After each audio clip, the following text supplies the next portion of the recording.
Hey everyone, welcome back to Minecraft Hardcore. So last episode I worked on expanding my new village a bit, and it got me thinking about what my long-term goals are for this world. Because originally I really just wanted to beat the Ender Dragon, and then my goal turned into getting a cool base, which I think I've accomplished nicely. But yeah, I realized working on this village that I really enjoy kind of building a world that has a sense of history. I just think builds having a reason to exist beyond it looks cool is really cool. So with that in mind, the history we established for this town is that they originally lived back over here until the meteor hit and made this crater where my base is now, and that forced all the villagers to migrate. I was thinking, where did these villagers come from before they settled here? Just over here, on the other side of my base, is a village in the woods. Now, unfortunately, this village generated near a ravine, so I think pretty much every villager has died.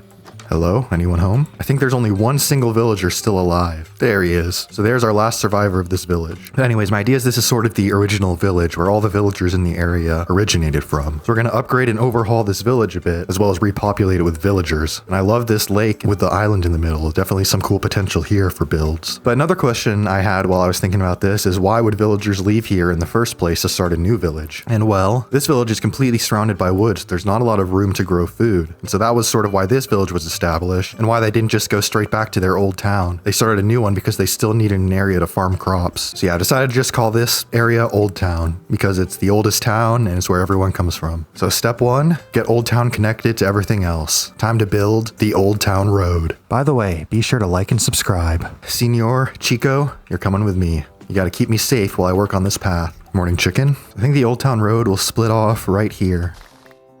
Senor? All right, we're going home, guys. Time for bed. Thank you, Chico. He opened the door for me because he teleported onto the pressure plate. Not the rain. Oh, the thunder. Back to bed. Keep me safe, pups. The Oldtown Road is all done. The path extends all the way out to Oldtown, and we got lampposts lighting the entire path. Look at all the beautiful scenery. This part is nice where we go along the river. I think Senor and Chico like it too. And the path continues through the forest, and we have another lake just ahead with a pillager tower in the distance. Then we start traveling through the spruce tree forest, and here we are in Oldtown. Oh, and check it out. I noticed something so cute with my dogs. So they're just sitting and chilling, and then the second I pull out a steak, they're obsessed. They're like, "What's that? Can I have some?" Just going about my day. I think I'll snack on some steak.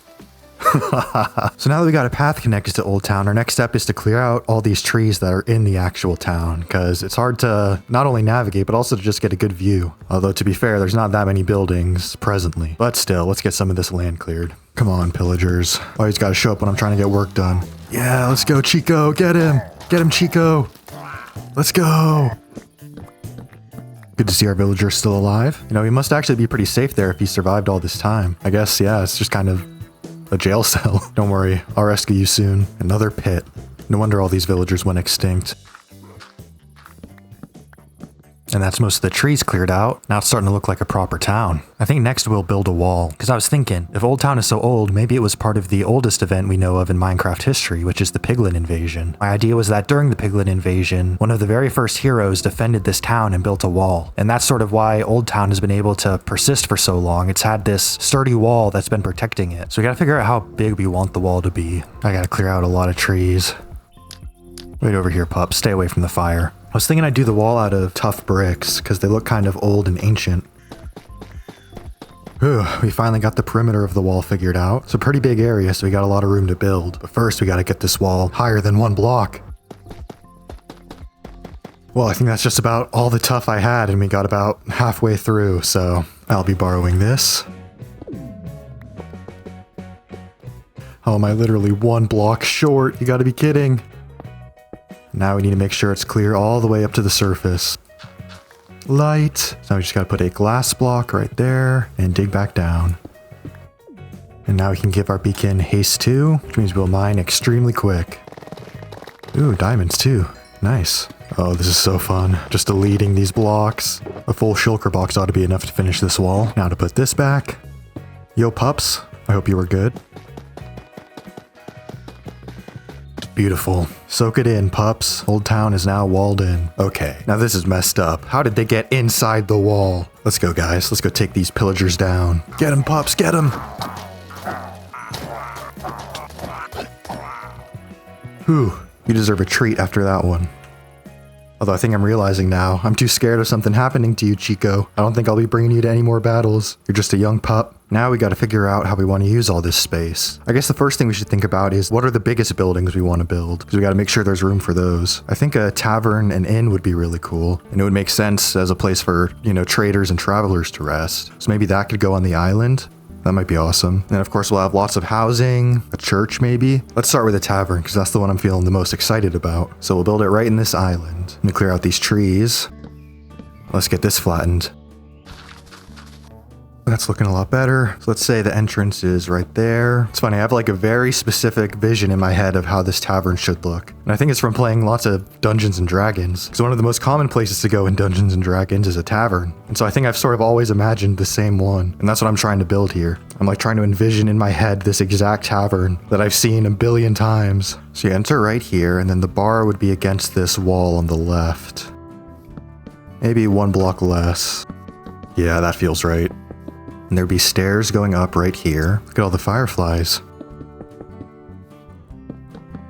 Now, how do I want to do this roof? I think it's going to look pretty ridiculous if it's just one big slope. So I think we need to do smaller, roofs kind of merged all together. Okay. I don't hate that. There we go, the exterior of the inn is complete. I added a chimney with smoke coming out of it. And we have 3 entrances, one on this side, another one on this side so that as you approach on the trail, you can walk right into the tavern. And then of course, one in the very front. So now it's time to start decorating. So there's the bar. I like doing these upside down stairs instead of full blocks for the bar because it looks like there's room for their legs underneath. And over here I'm just setting up a little lounge area to chill, right by the fire. I added the stone tabletops, and I think it needs to be wood, because I feel like it doesn't contrast well enough with the seating. Like it all kind of blurs together. Yeah, that's definitely better.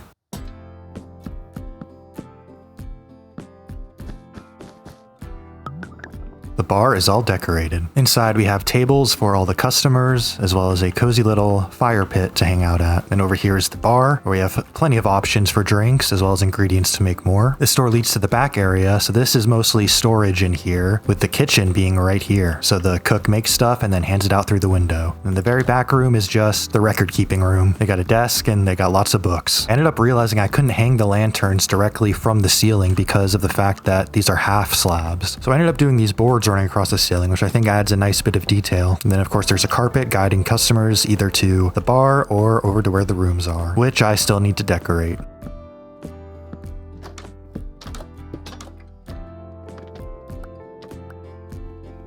And that's the upstairs decorated. So first we have some amenities for the villagers, an ender chest, a furnace, a crafting table, whatever they need to, craft stuff while they're staying here. And then we have 7 rooms. I didn't do too much decoration in each of these, but they got a table and beds and a chest at least. Here's another room. Now this last room on the left is my room, number 5. I put a metal door on it so villagers can't get in. So this is where I'll stay whenever I'm in Oldtown. And there's also an attic, but I'm not sure what I'm gonna do with it yet. Could maybe try to put more rooms up here. We'll see. I'll leave that for later. I also added a bunch of paintings downstairs, which I think really helps tie the room together. It just makes it feel, I don't know, a lot more lively and interesting. I'm calling it Brin's Bar and Inn. This name comes from the very first D&D campaign I played in. There was a bar that showed up everywhere, even in other worlds, and it looks like it's made its way to this one. Let's get this area filled out with some houses now. Before we can do that though, we gotta go get more wood. Can't believe it, but I went through literally an entire shulker box of spruce logs building this tavern. I really thought I had enough to build this village.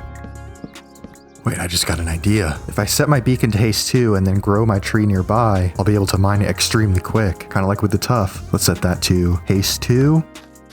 Yo, chicken, came to see what's up? Just planting a tree. Is this any faster? I don't think it is. Yeah, so apparently even with efficiency 5 and haste 2, there's no way to instant mine logs. I mean, it's still pretty quick, but having it that little bit faster would have been nice. Before we start actually building houses though, let's get this path figured out all through the town. Now it's actually time to start building. So let's do a copy of these 2 houses in between. We got a spider chilling with the pups. And there we go, that's another house in the village. So now we have quite a few more houses built, but I realized we need villagers. So instead of moving them in and waiting for them to, naturally fill up the beds, I'm just gonna set up a quick villager breeder so we can get the population booming straight away. Of course, it's gonna get built outside the walls. We don't want that inside, it'll be ugly. How about right here? So the way this works is that villagers will only reproduce when there's an open bed. So villagers on this side will take up all these beds, but these ones will remain basically open forever because the trapdoors are making the hallway too short, so their heads will bump. But the baby villagers will be able to walk across and they'll just fall right down the trapdoor. So these villagers over here will just keep making new villagers whenever possible, and they'll just start filling up this area down below. I made this all out of dirt just so it's easier to break down later, because I'm not planning to keep this after we get our village populated. Let's go kidnap some villagers. No, Happy Gas, get back here. I need to come up with a name for you. Get down here, you. Oh wait, I forgot, I can just fly up to him. Annoying Ghast. Oh no, I missed him. Now back to Oldtown. Oh no, I didn't bring shears. You gotta be kidding. I always have shears on me. The one time I don't. No. I just need to bring you fellas inside. And there we go. Should probably block this area off for now so they don't try to pathfind over there.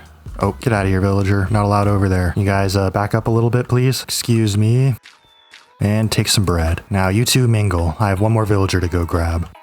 Hello, buddy. This guy's the ultimate villager survivor. He survived years on his own in the wilderness with nothing but a pig. So I bequeath thee, John Villager. Come on, John, hop in the boat. And yes, we can bring your pig too. Up here. Now, what should I name the pig? I got it. I'll name the pig Hamilton. And these villagers are going crazy. They got 2 babies already. Here's some more bread for y'all. I think they like Hamilton. See, look, he's trying to go through, but his head is smacking the trapdoor. Sorry, John, not today. Oh, looks like Hamilton can go over there, though. I bet these villagers are jealous. Question is, will Hamilton fall down here? I don't know if he can. Yeah, I think Hamilton's safe. He's too wide. They all desperately want to go over there and hang out with Hamilton. Now, hopefully in a little bit, we'll have a ton of baby villagers down below. Oh, wait, we might be able to see it in action. Looks like they're making a new villager. There's the kid. He's going to try to go over to his bed eventually. Go, little guy, go. No, not this bed. So you just want to jump on the bed, huh? You know, those beds over there look way more fun for jumping. I hear they have extra strong springs. Oh, yeah. You believe me? Oh, no, John, you're in the way. John, no. Ah, look, the bed right there. It's open. No one's on it. Come on, little guy. I just want to see you fall in a pit. How did Brett end up down here? We got 2 villagers now. Yes, he went right for it. This little guy has way more ambition than you. So, yep, here he is. No. How do you like Oldtown? You're our first real resident. He's a wise one. I can tell. I think he's picked this house. I'm thinking right here is where we can put the church, which means I pretty much just need to do houses along this outer edge and then we should be good. So that's what, like 8 or 9 more houses? Easy. Villager, this is what happens when you go into a house while it's still under construction. You got no way out, but I guess I can give you one. Get out of here. Go. Well, I managed to get a couple more houses done, but I'm pretty much all out of wood and cobblestone now, so we gotta go do some resource gathering. Look at all this stone I just dug out. I made a pit. Just like old times. My gear's starting to look pretty damaged. I think we gotta go hit the XP farm before we keep farming. If you haven't seen it, my XP farm is in the basement of my library.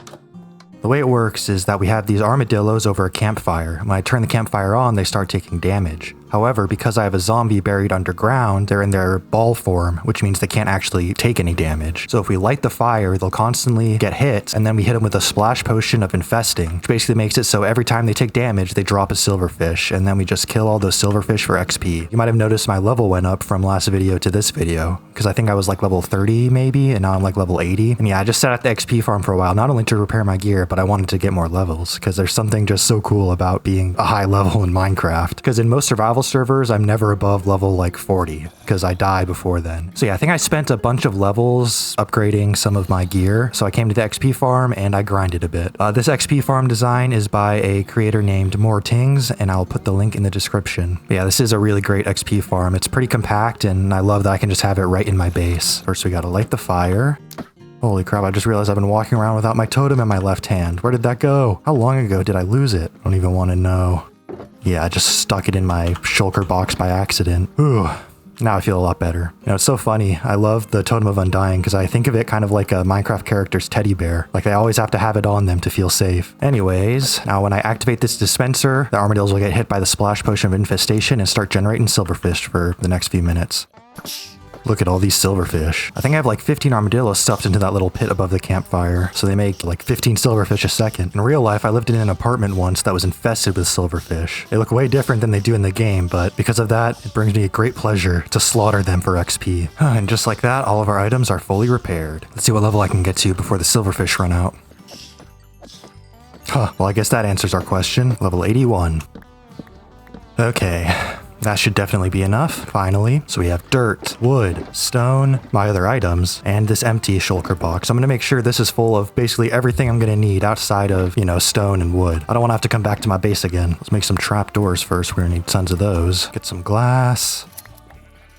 Okay, this should be everything I need to finish these houses. I also finally got another portal set up so I can just ride my horse over now. Well, I gotta make a horse hole so he doesn't go anywhere. I'll make you a proper pen later, Luke.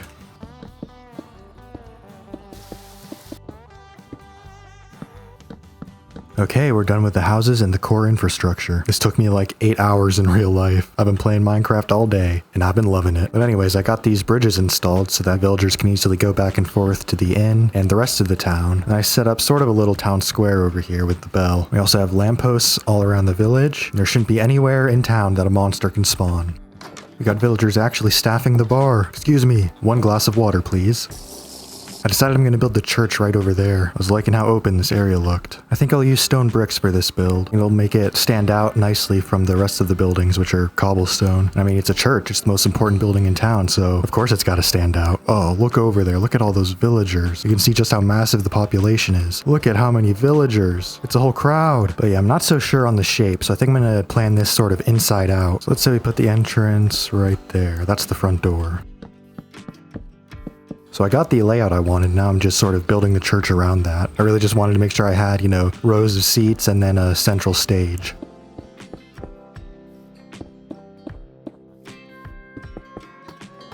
I just gotta figure out how I want to do the top of this church. I can't get something I'm happy with. Speaking of happy, come here, Happy Gast. I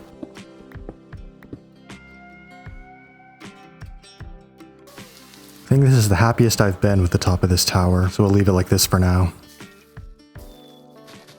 I've been at this all day and unfortunately I'm out of time. But anyways, yeah, the town is pretty much done for now. I got grass planted everywhere so it looks a lot more lush. We got lights and the church across the way. Maybe the tower is a tad bit too tall. I might change that later. I also planted trees all around town, which I think spices up the environment nicely. But let's take a closer look at the church. So here's the entrance, and then inside we have just rows of pews, and we have a lectern up front for the priest. I added some paintings as well, and yeah, I'm pretty happy with how it came out. In my eyes, this looks exactly like a church. I think that's everything. Let's get one last look from the air. Unfortunately, I only have 2 rockets left, so we gotta take the Happy Gast up. Get down here, Happy Gast. Come here, buddy. Please! And here's a shot from the air. I'm pretty proud of what we got built today. And look at all these houses and all these villagers and that big tavern, and we got the trail going all the way out to the new village. This is pretty awesome. So here's a shot of the area when we started today. The town was tiny, but now it's a bustling village. Leave a like and be sure to subscribe, because we're just Ken and we're enough. And we're great at doing stuff. See you next time.